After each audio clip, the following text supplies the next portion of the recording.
येथील जिल्हा परिषद शाळेत प्रजासत्ताक दिनानिमित्त ध्वजारोहण झाल्यावर सांस्कृतिक कार्यक्रमाचं आयोजन करण्यात आलं होतं। यावेळी शाळेमध्ये शाब्दिक चकमक झाली, परंतु एका गटाच्या विद्यार्थ्याने आपल्या नातेवाईकांना बोलावून 2 विद्यार्थ्यांना बेदम मारहाण करत जीवे मारण्याची धमकी दिल्याप्रकरणी शाळेचे मुख्याध्यापक जगदीश जयराम सोनवणे यांनी फुलंब्री पोलीस ठाण्यात तक्रार दाखल केली आहे।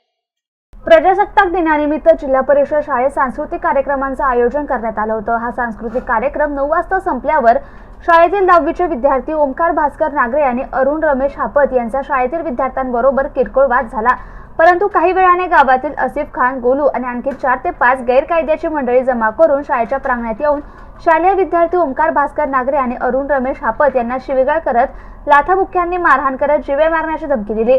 यावेळी DS पवार, YD पाटील आणि इतर शिक्षकांनी भांडण सोडवले, तसेच पोलिसांना पाचारण करून झालेल्या भांडणाबद्दल पोलीस ठाण्यात तक्रार नोंदवली आहे। शाळेत झालेल्या मारहाणी प्रकरणी फुलंब्री पोलीस ठाण्यात आसिफ खान, गोलू आणि 4 ते 5 जणांविरोधात गुन्हा दाखल केला असून पोलीस उपनिरीक्षक वाघोळे अधिक तपास करतायत।